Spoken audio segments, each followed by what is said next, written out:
Fund की बहुत ज़्यादा कमी है, पैसे मिलते नहीं, लोन अप्लाई करते हैं तो रिजेक्ट हो जाता है। एमएसएमई मंत्रालय क्या क्या कर रहा है मैं आपको बता देती हूँ। कैश फ्लो के फिगर की बात करें तो जी। इतना होना चाहिए। जो भी आप लेकर के आ रहे हैं, क्या उसकी कोई रिक्वायरमेंट है भी मार्केट में? लेकिन अगर लोन से दूरी बना लें तो फिर जी। फंड कहाँ से आएगा?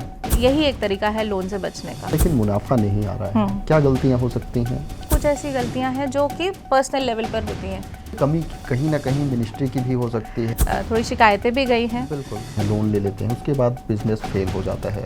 तो जितना ज़रूरी बिक्री है उतना ही ज़रूरी वसूली भी।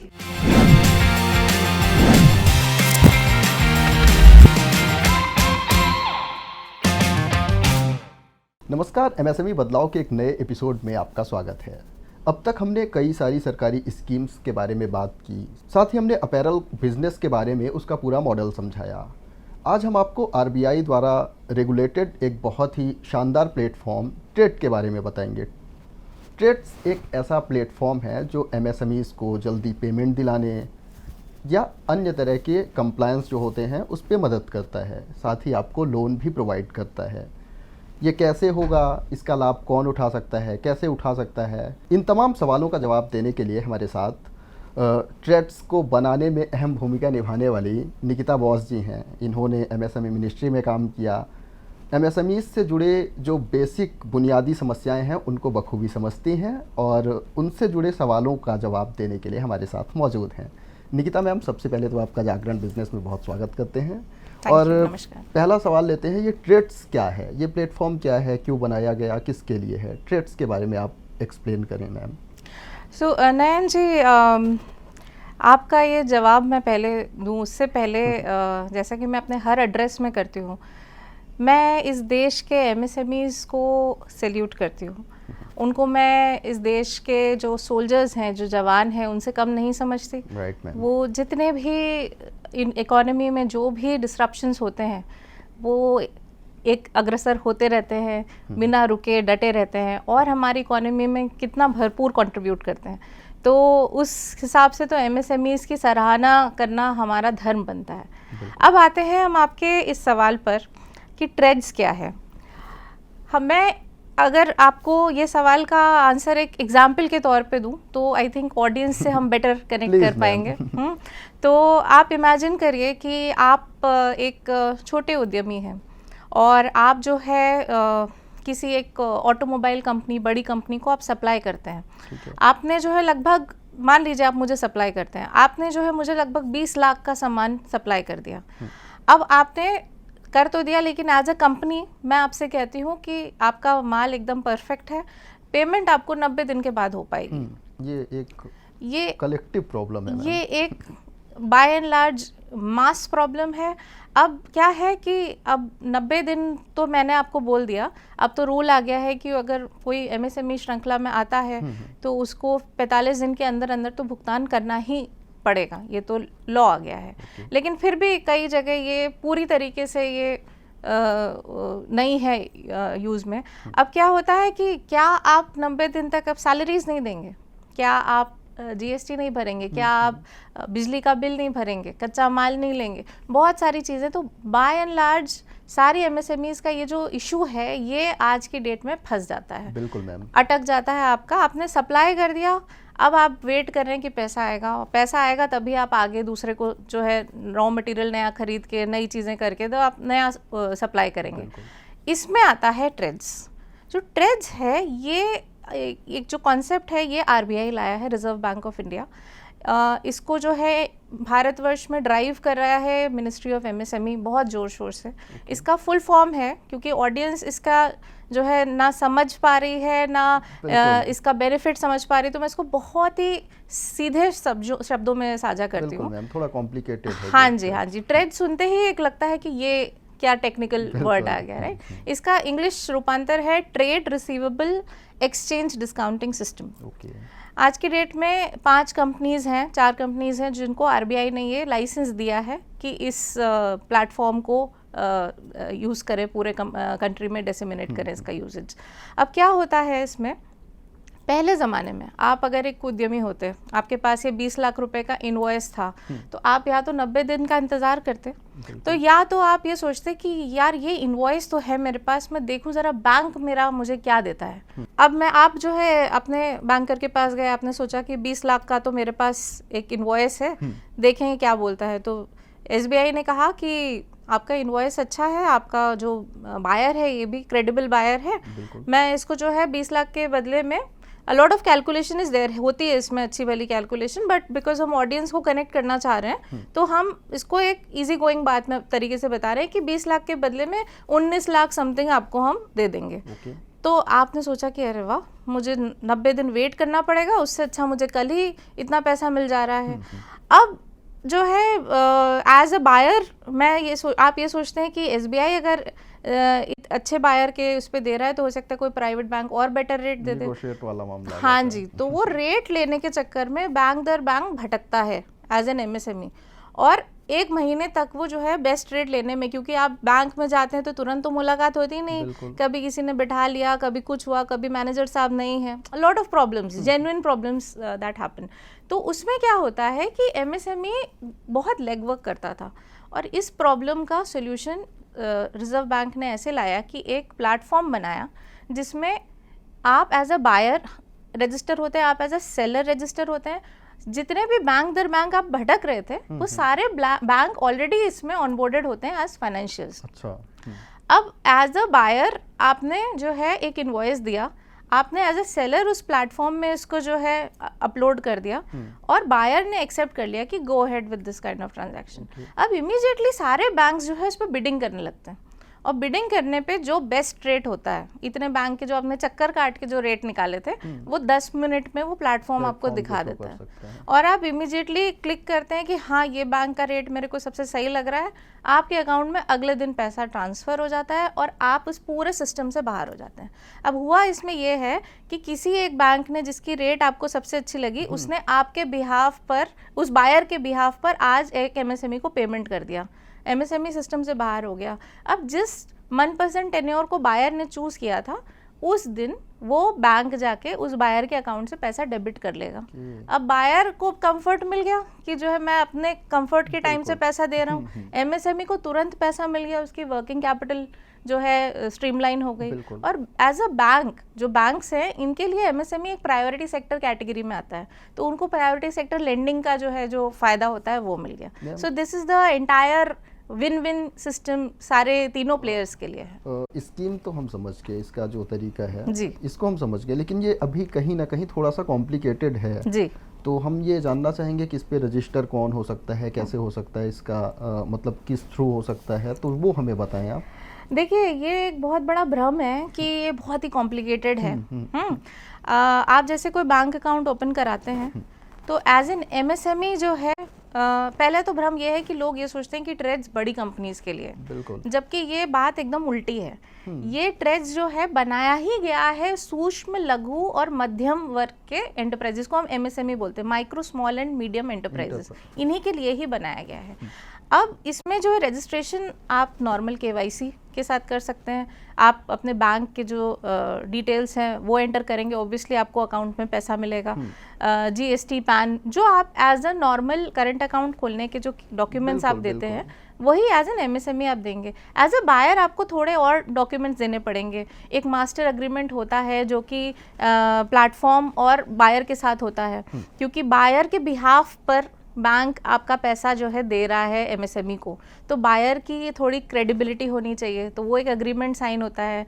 एक पर्टिकुलर डेट पर आपके बायर के अकाउंट से पैसा डेबिट हो जाएगा अपने आप से, तो वो एक नैश सेटलमेंट अकाउंट वो जो है वो साइन होता है। तो कुछ थोड़े बहुत बायर के लिए एडिशनल डॉक्यूमेंट्स है, but for an MSME it's a very easy kind of a thing, जो आप नॉर्मल बैंकिंग आप कर रहे हैं। सबसे बड़ा सवाल मेरे मन में एज एक इंटरप्रेन्योर ये आ रहा है कि ये प्रोसेस तो मैं समझ गया, लेकिन मैं अप्लाई कहाँ करूँगा, किसके पास करूँगा कोई? जी, हाँ। तो सबसे पहले तो अगर आप एक MSME हैं और ये बाकी सारे जो है MSMEs के लिए जो हम कनेक्ट कर रहे हैं आपके चैनल के थ्रू, सबसे पहले तो आप ट्रेड्स गूगल पे डालिएगा तो 4-5 प्लेटफॉर्म्स जो है उनके नाम आ जाएंगे। मैं आपको नाम भी बता देती हूँ। सबसे पहले है इनवॉइस स्मार्ट, दूसरा प्लेटफॉर्म का नाम है M1 एक्सचेंज, तीसरा है RXIL। इस तरीके से बहुत सारे जो है अभी और आते भी जा रहे हैं, राइट। तो आप इनमें से किसी एक प्लेटफॉर्म पे जाकर के आप रजिस्टर हो सकते हैं। जैसे ही आप रजिस्टर हो गए और आपका बायर भी उसी प्लेटफॉर्म पर हो, बेटर तरीका ये होगा कि आप अपने बायर से पूछ लें कि आप किस ट्रेड्स प्लेटफॉर्म पर हैं, ठीक है। उसके बाद आप उसी प्लेटफॉर्म पे हो जाइए तो it would be easier for all of them. आज की तारीख में जहाँ तक हम देखते हैं कि जितने भी सेंट्रल गवर्नमेंट के जो PSUs हैं, जो CPSEs हैं, वो अधिकतर सभी में रजिस्टर्ड है। और अभी एक रेगुलेशन हाल ही में आया है कि सारे CPSEs को ये इंस्ट्रक्शन आया है कि अपने MSMEs को आप भुगतान ट्रेड्स प्लेटफॉर्म के थ्रू ही दें। बिल्कुल, किसी न किसी एक प्लेटफॉर्म पर आपको होना मैंडेटरी है। ओके।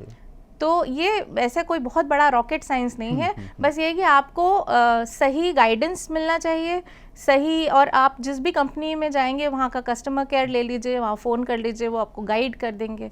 मतलब लेक ऑफ अवेयरनेस जो है वो एक बड़ी प्रॉब्लम होती है। थोड़ा इजी कर दें इसको, जैसे अपन जन समर्थ पोर्टल हो गया या अपना MSME पोर्टल पे उद्यमी रजिस्ट्रेशन करवाते हैं, बिल्कुल उसी तरह का ये एक तरीका है। ट्रेड्स पे भी उसी तरह से आप कर सकते हैं। बिल्कुल।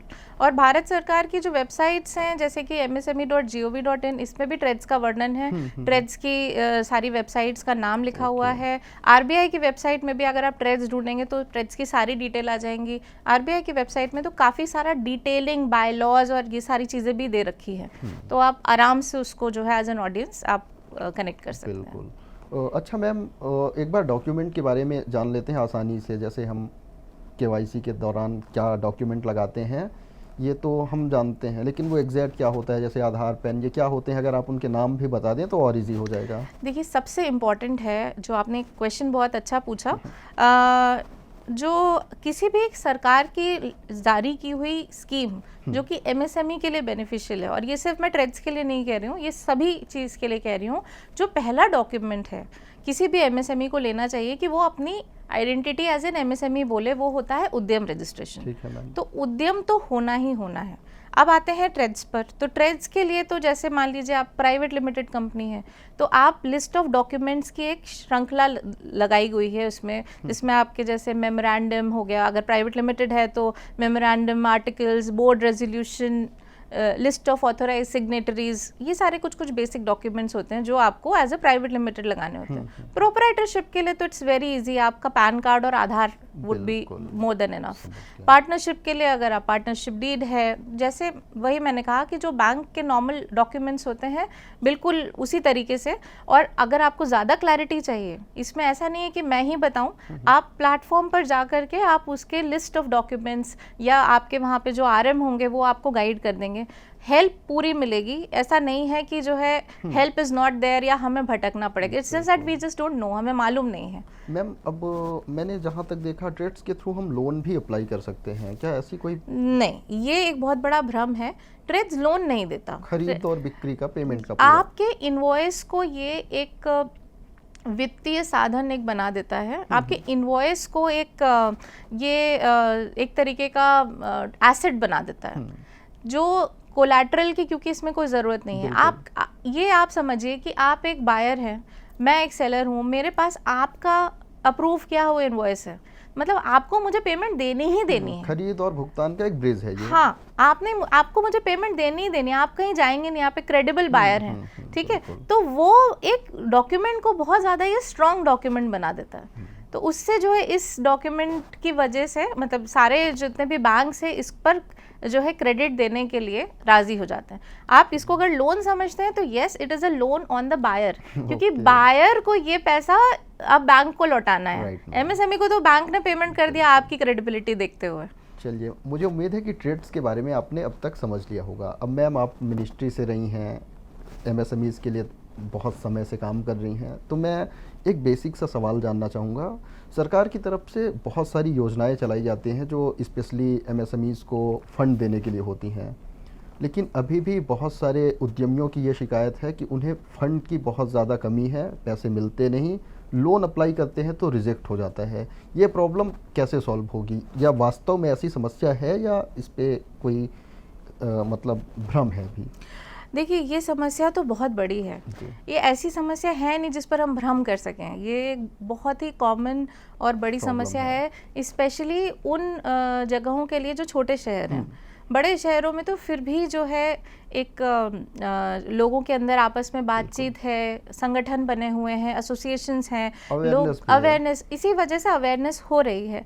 बट छोटे शहरों में क्या है कि जिस तरीके से चलते चले जा रहे हैं, मैं टियर 2 टियर 3 सिटीज़ की अगर बात करूं तो उनमें ऐसा है कि इतने महंगे लोन्स ले लेते हैं ये सोच के कि हमें और कोई साधन नहीं है और कोई तरीका नहीं है, ट्रेड्स के बारे में नॉलेज नहीं है।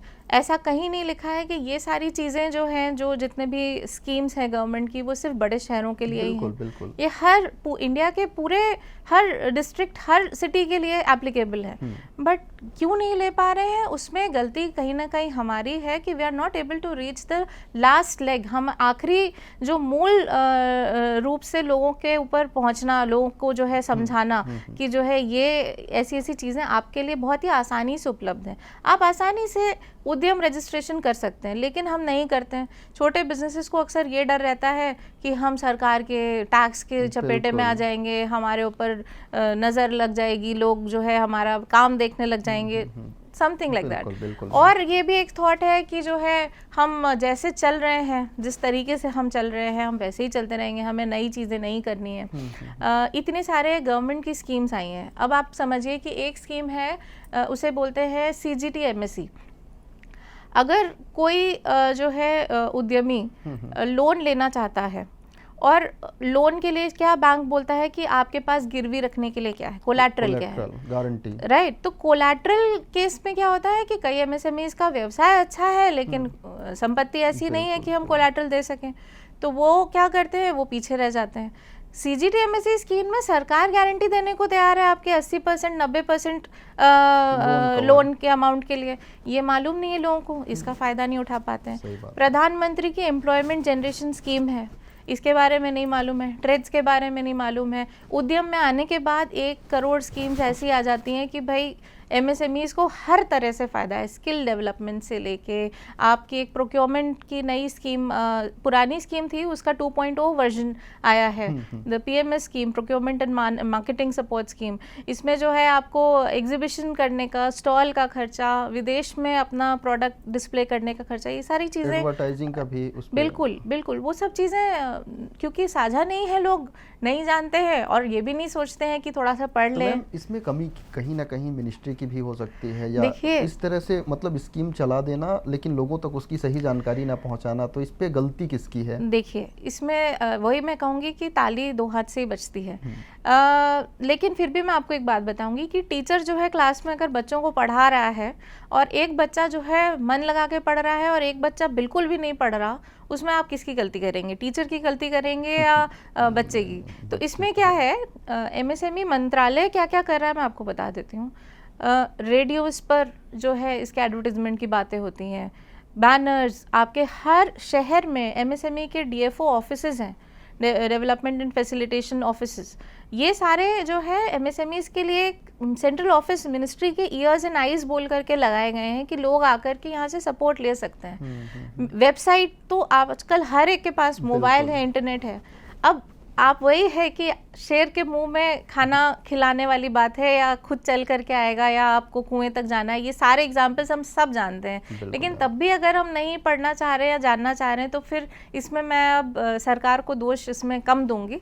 इसमें हम उद्यमियों को अपने लिए खड़ा होना और ज़्यादा जागरूक होना, ये हमारे ही लिए अच्छी चीज़ है और हम ही को आगे जो है अपना ध्यान रखना है। जब हम इन स्कीम्स के बारे में बताने का प्रयास करते हैं अपने वीडियोस के थ्रू जी, तो उसके कमेंट बॉक्स में जो हमें एक सबसे कॉमन प्रॉब्लम मिलती है वो ये होती है कि उनको स्कीम्स की जानकारी है, वो अप्लाई भी करते हैं, लेकिन लोन रिजेक्ट हो जाता है। कई बार बैंक ये तक बोल देते हैं कि ऐसी कोई स्कीम ही नहीं है।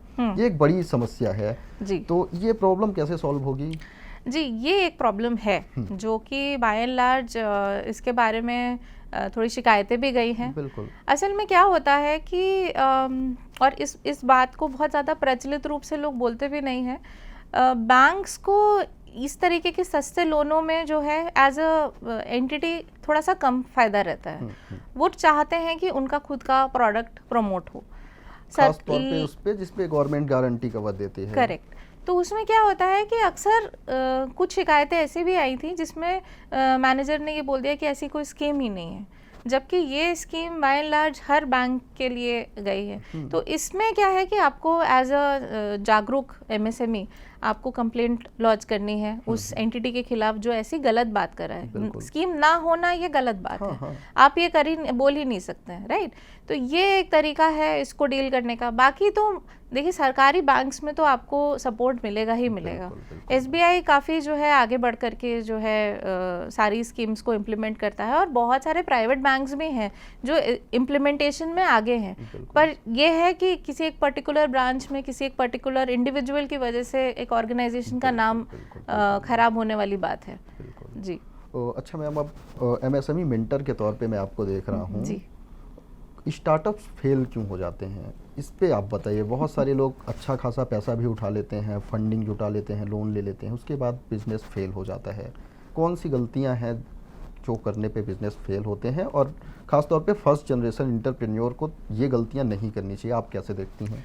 ये आपने मेरे बहुत ही दिल का करीबी टॉपिक छेड़ दिया। मैं एक्चुअली मेरी एक इमेजिनेशन में मेरा एक पूरे देश में एक परिवार चलता है। उस परिवार में जैसे हम बोलते हैं कि हेड ऑफ द फैमिली है, तो मुझे ऐसा लगता है कि जो सरकार है, भारत सरकार, वो हेड ऑफ द फैमिली है।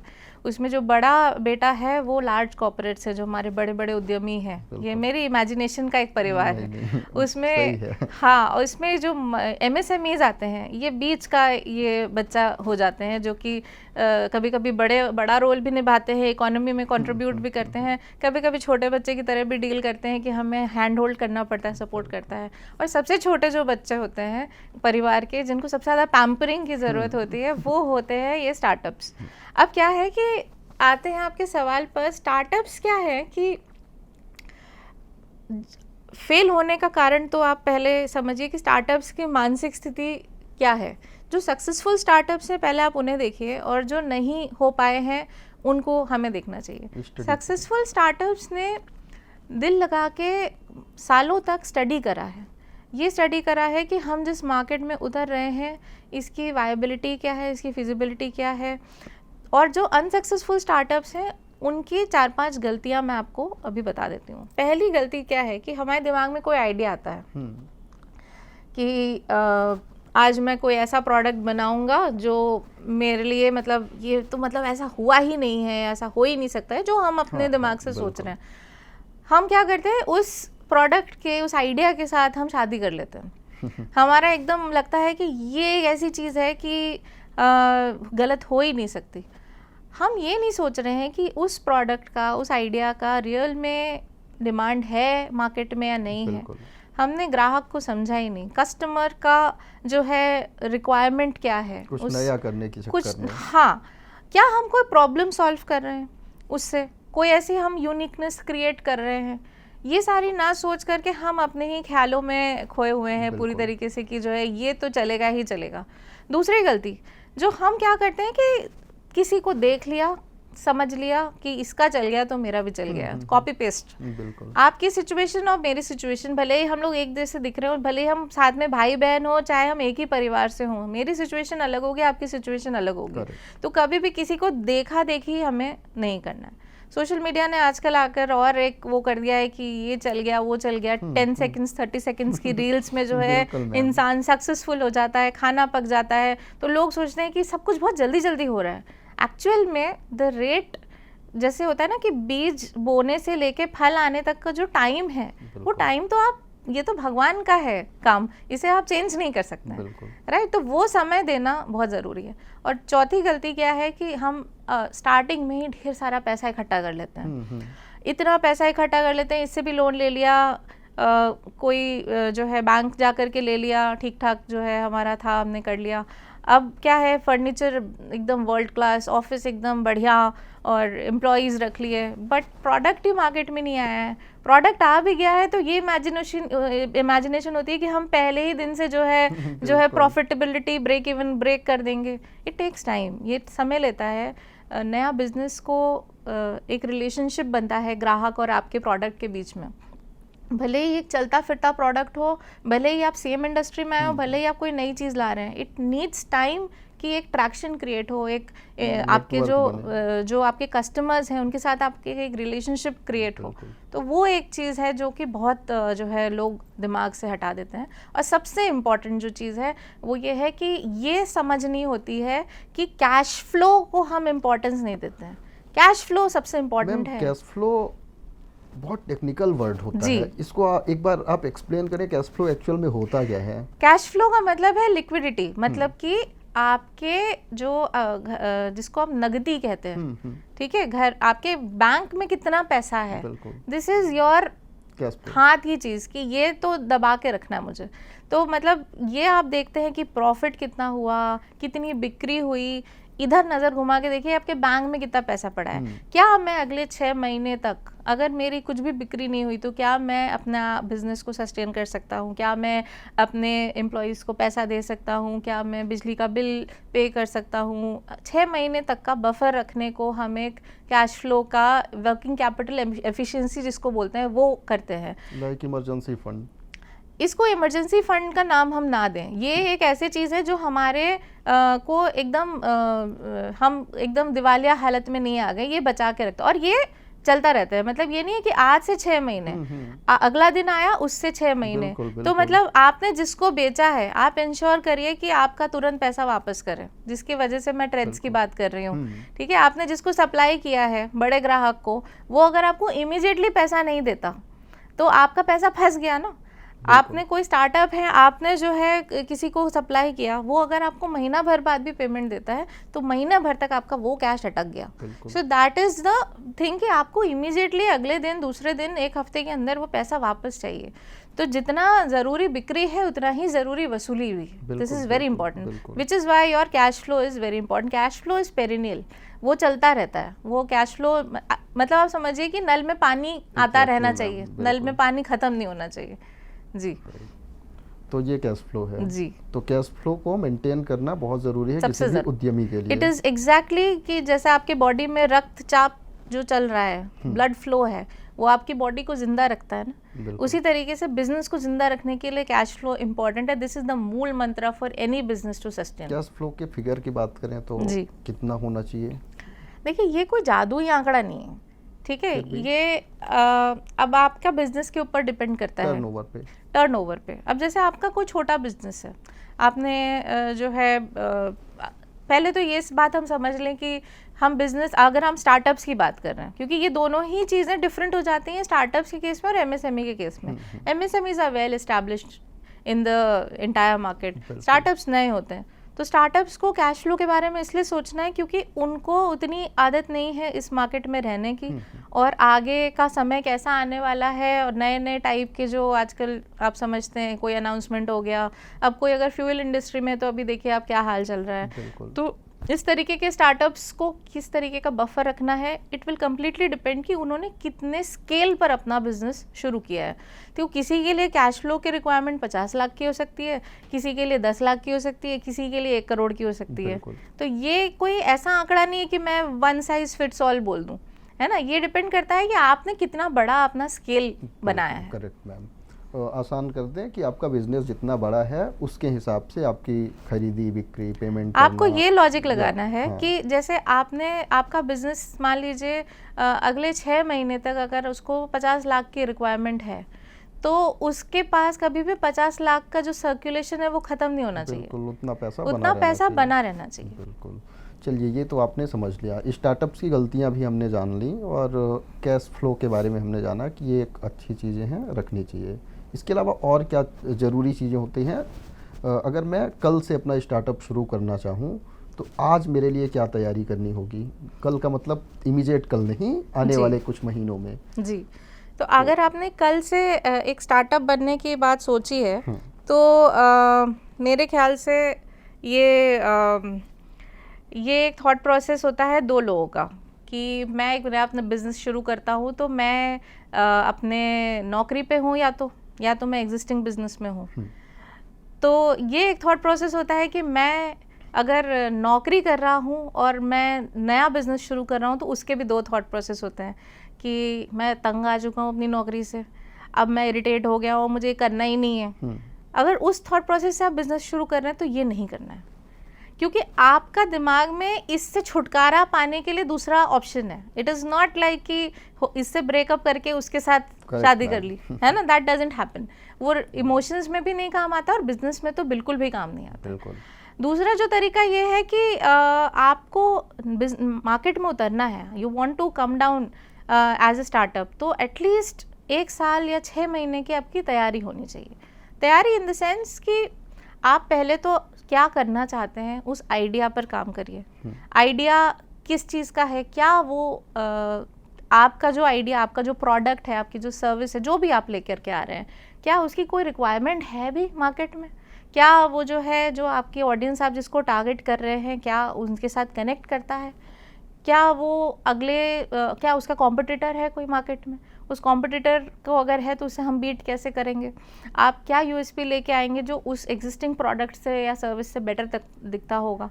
इस तरीके की स्टडी करना, deep down study. And this is not the only thing, बहुत सारी और चीज़ें होती हैं कि कितना मार्केट हम कवर करेंगे, क्या हमारे पास जो हमारी रीच है, क्या हमारे पास ऐसी टीम है कि हम उनको रीच आउट कर सकें, क्या हमारा जो मार्केट सेगमेंट है उसमें और कॉम्पिटिटर्स के साथ हमारा प्रोडक्ट कहीं डूब ना जाए।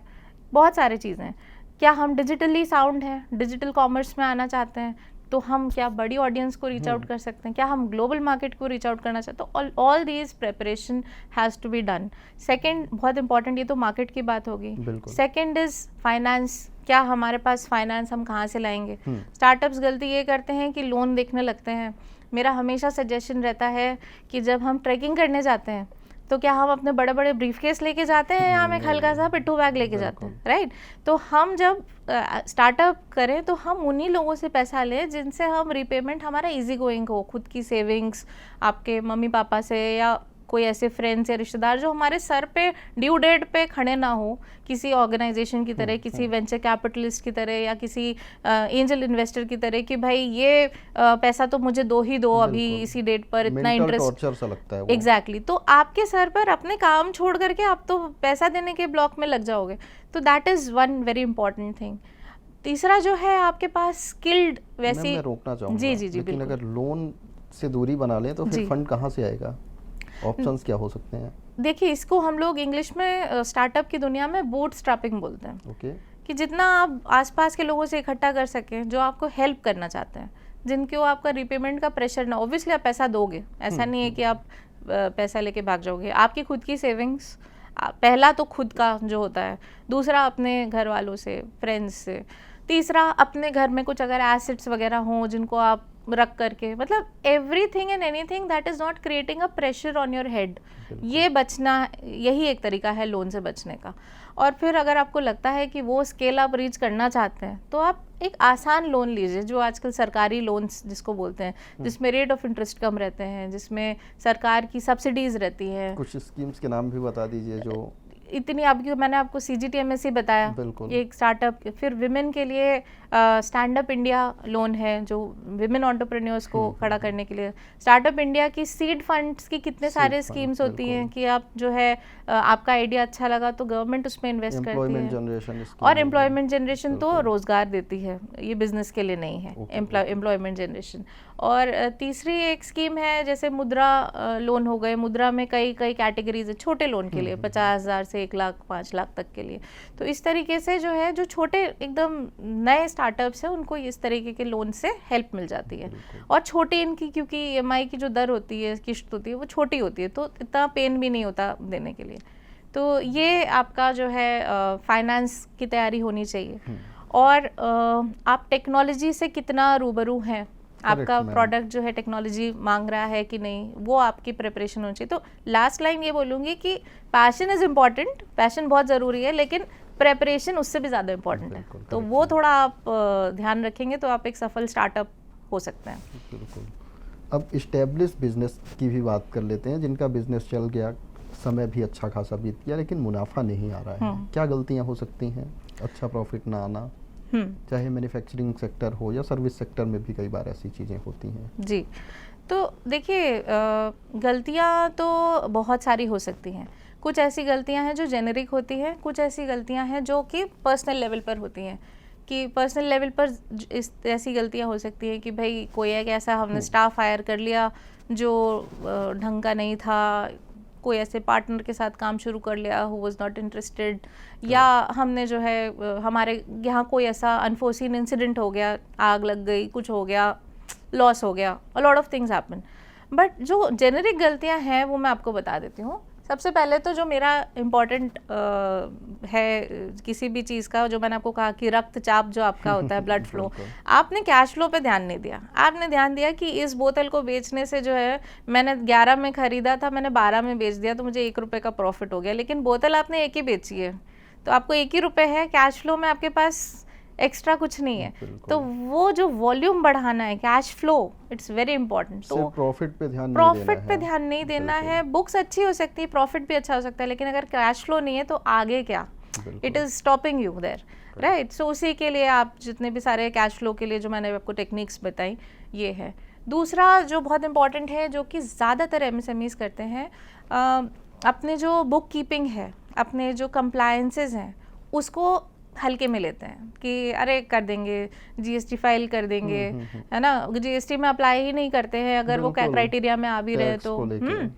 बहुत सारी चीज़ें हैं, बुक्स सही से नहीं मेंटेन करते हैं, कोई अच्छा अकाउंटिंग सॉफ्टवेयर नहीं यूज़ करते हैं, मैनुअल चीज़ें कर रहे हैं, बहुत सारे हैं अभी भी ऐसे लोग। टेक्नोलॉजी से डर है, टेक्नोलॉजी से डर है, यूपीआई पेमेंट भी नहीं लेते, यूपीआई पेमेंट्स नहीं लेते हैं। तो इस तरीके की लोगों को जो है आगे अच्छे भले झटके लग जाते हैं, क्योंकि जब एक्चुअली में प्रॉब्लम आती है तब हमें समझ नहीं आता कि हम हैं कहाँ। ये जो कंप्लायंसेस हैं ये हमें बताते हैं कि हम एग्जैक्टली जो है हम कहाँ गलत जा रहे हैं। तो ये सारी चीज़ें बहुत इम्पॉर्टेंट हैं। और तीसरी और सबसे इम्पॉर्टेंट चीज़ है कि ऑनेस्टी नहीं है। अगर हम अपने क्लाइंट के साथ ऑनेस्ट नहीं हैं, हम अपने जो है जिस चीज़ में काम कर रहे हैं उसमें अगर हमारी ऑनेस्टी नहीं है, कहीं ना कहीं हम कुछ इधर उधर टेढ़ा मेढ़ा काम कर रहे हैं, तो that also gives you a toll. और चौथा जो सबसे इम्पॉर्टेंट चीज़ मुझे लगता है वो ये है कि धैर्य खो देते हैं लोग। हाँ, लोग सोचते हैं कि यार नहीं हो रहा, निकलो यार कुछ और करते हैं, लेट्स डू समथिंग एल्स। ये 6 महीने में, साल भर में कई ऐसे बिजनेसेस हैं जो कोविड में बंद हो गए, बट कई बिजनेसेस ऐसे हैं जो डटे रहे और अभी भी चल रहे हैं और अभी और बेटर कर रहे हैं, क्योंकि they learn from their mistakes. उन्हें समझ में आया कि क्या चीज़ होने पर क्या होता है, क्योंकि उनकी प्रेपरेशन ऐसी सिचुएशंस के लिए बनी हुई थी।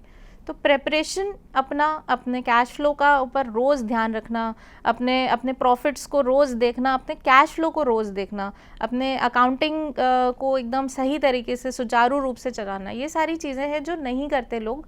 उसकी वजह से जो है ज़्यादातर जेनरिक ये जो रीजंस है ये होते हैं फेल होने के। अब मैम मेरा एक बेसिक सा सवाल है, ये मेरा भी सवाल है, हमारे कैमरे में साथ हैं देव जी भी हैं, पूर्व जी भी हैं, और बहुत सारे दोस्त ऐसे हैं जो कई बार ऐसा सोचते हैं नौकरी के साथ साथ कुछ अपना बिजनेस किया जाए ताकि अच्छी कमाई हो सके, मैं नौकरी भी ना छोड़नी पड़े और एक साइड बिजनेस हो, अच्छा हो।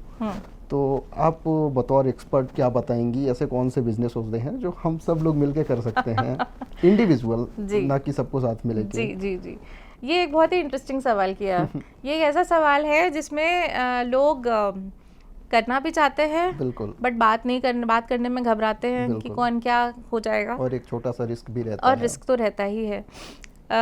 आज की डेट में because of social media, because of lot of आपके जितने भी जो संसाधन डिजिटल आ गए हैं, उससे बहुत एक हमें जो है एक हमारा प्लेटफॉर्म हमारा बढ़ गया, हमारा जो दायरा है वो बढ़ गया है। कैसे कि जैसे हम पहले क्या करते थे कि कोई और काम शुरू करने के लिए ये दिमाग लगाते थे कि दुकान होगी, निवेश होगा, कुछ नया चीज़ लाएंगे, सब करने के लिए नौकरी को छोड़ना ही पड़ेगा क्योंकि फुल टाइम डेडिकेशन आप नौकरी के साथ किसी और चीज़ को दे नहीं सकते। बिल्कुल।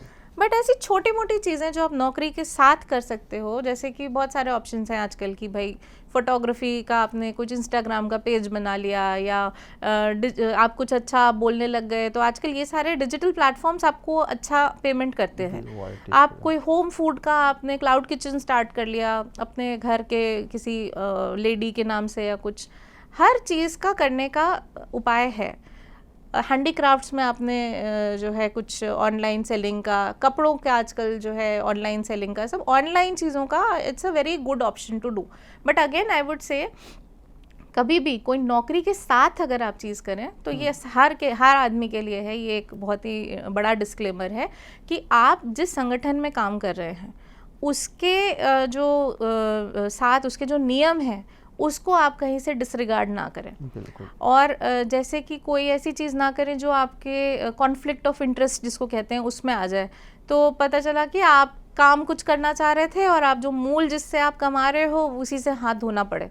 लेकिन ये जो आपके ये सारी चीज़ें हैं, आप अगर डिस्क्लोज़ करके अपने ऑर्गेनाइजेशन के साथ या आप अपने घर में किसी छोटी बहन या मम्मी या किसी के नाम से आप ये चलाना चाहो तो ये बिल्कुल बहुत अच्छे ऑप्शंस हैं ये सब करने के लिए, and they are very good money making models also. Online ने आकर के and specially platforms like UPI जो हो गया आपका, डिजिटल जो प्रोटोकॉल्स आगे जैसे ONDC आ रहा है कि कोई भी कहीं से भी खरीद फरोख्त कर सकता है, तो ये सब बहुत अच्छी अपॉर्चुनिटीज़ देता है। अगेन किसी का देखा देखी ना करें, अपना रिसर्च करके करें, अपना मार्केट क्रिएट करके, वो सारी एक्सरसाइज आपको करनी पड़ेगी जो कि किसी भी स्टार्टअप को या किसी भी एक चलते फिरते उद्यमी को करनी पड़ेगी। वो आपको अगर आप नौकरी के साथ करें या ना नौकरी के करें, it will require complete dedication, उसको चाहिए ही चाहिए। तो निकिता मैम हमारे साथ थी, इन्होंने ट्रेड्स यानी पेमेंट से लेके स्टार्टअप्स की गलतियाँ, उनके बढ़ने के तरीके, इस्टेब्लिश बिजनेस को और बड़ा करने के तरीके, सारी चीज़ों के बारे में हमें विस्तार से समझाया। निकिता मैम बहुत बहुत धन्यवाद आपका, आप हमसे जुड़ी और बहुत सारे सवालों का जवाब दिया। इसके अलावा भी अगर आपके पास कोई और सवाल हैं तो आप हमें भेज सकते हैं business@jagran.newmedia.com पे मेल करके अपने सवाल भेजिए, कमेंट बॉक्स में भेजिए, और हम कोशिश करेंगे कि इस तरह से और भी कई एक्सपर्ट्स को जोड़ें और आपके सवालों का जवाब आप तक पहुंचाएं। अभी सब्सक्राइब करें जागरण बिजनेस।